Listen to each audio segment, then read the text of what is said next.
always feel sorry for readers when they get these names. I've often had lecturers say to me, "There's no big names in that reading, is there?" Nobody knows how they're supposed to be pronounced, so there you go.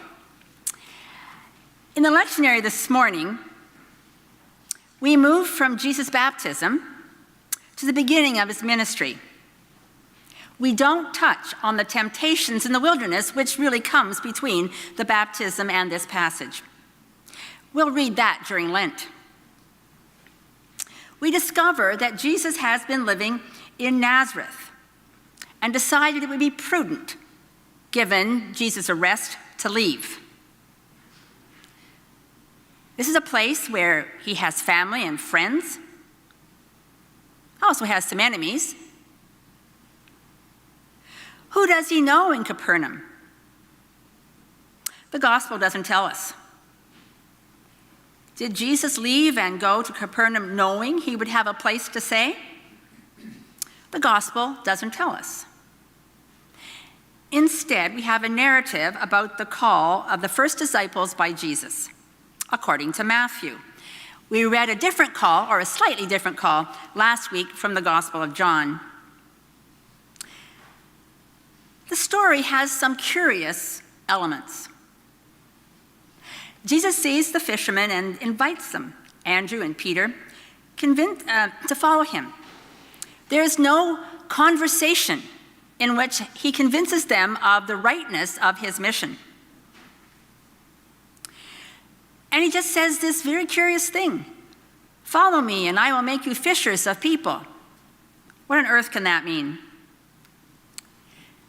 They immediately leave their nets. They drop them. Now, these nets were seine nets, and they were weighted, and you would drop them. They would drop them in the water and then drag them across the bottom of the lake and then pull them up.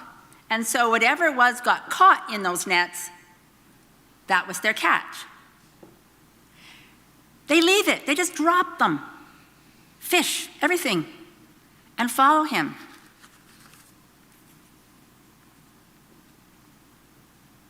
There's no hesitation at all. And you can imagine impetuous Peter being the first to run towards Jesus. No hesitation. James and John are in a boat doing a similar kind of fishing, and they're with their father. Now imagine how heavy that net would be with the weights and the fish. Surely it would take more than a couple of people to pull it up into the boat. And they leave him immediately alone to do this work. Immediately. No hesitation, no questioning. Why would you do that? Some people might say, oh, well, they'd already met Jesus in the town, and, well, it doesn't tell us that. And that's not why it's important. It's important that there is no hesitation. I think the clue is in the quotation from Isaiah. The people who walked in darkness have seen a great light. On them, the light has shined. The disciples, these four, may not have had words to explain what they did, but they were drawn to him as a moth is drawn to the light around the house. And was that light? Was it the light of God's love, also the power of God working in him? The light of God shining in Jesus, the power of God's love shining in Jesus. Was that reassuring? So they thought, well, I don't even think they thought well. They just went. I think when I read that story, and perhaps when we all read that story, we think, well, I think I would have hesitated.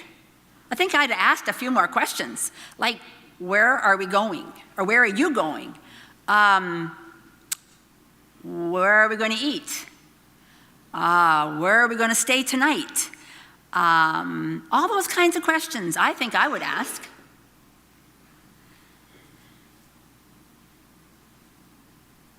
But I think that that's something that perhaps we would do. We hesitate because we tend to think about any change in our lives. In Wednesday's Bible study, we talked about what causes us to hesitate to try new things, worship or in ministry. We decided it was fear. Fear of the unknown, fear of failure, fear of rejection. So many fears.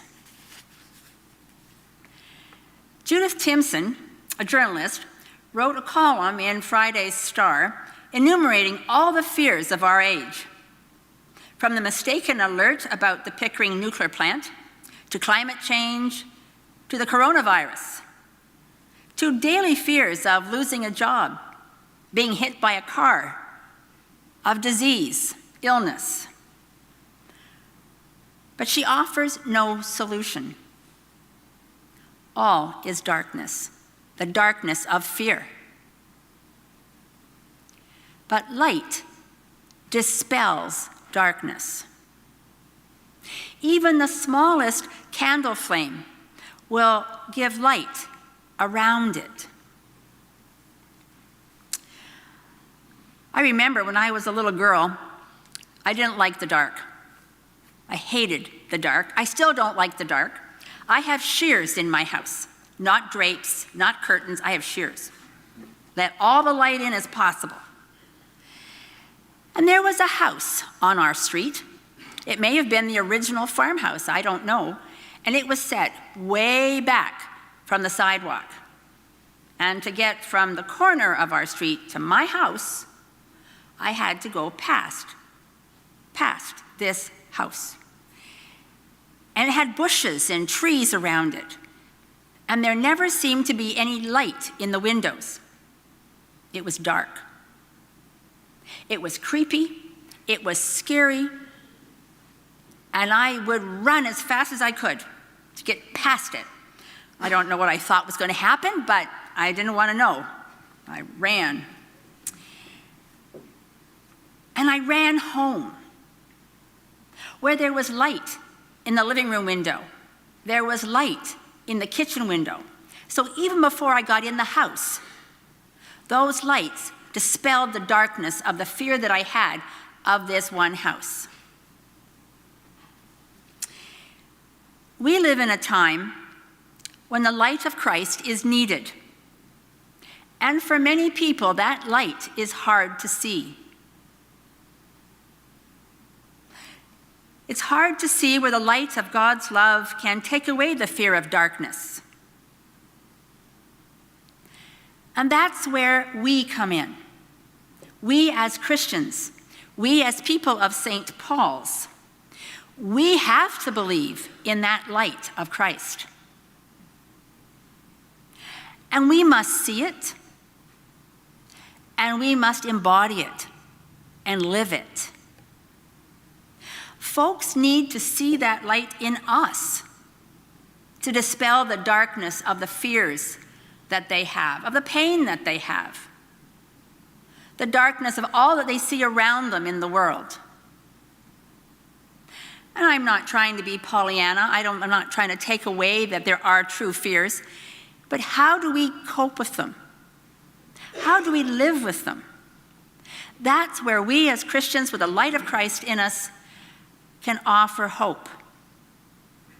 That even in our moments of darkest despair, the light of Christ can shine through. The light of Christ we know is with us.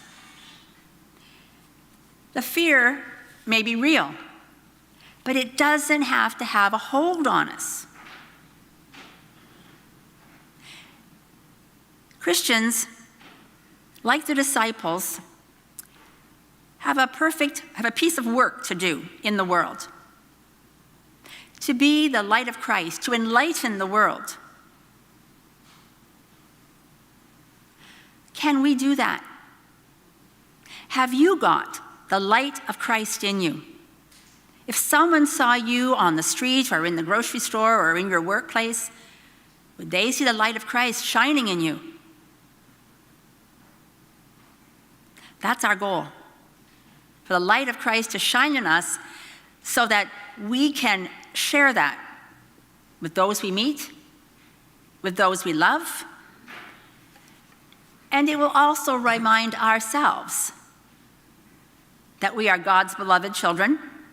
We are called to be disciples, and God has given us the power of his love to do the work that he has for us. Amen.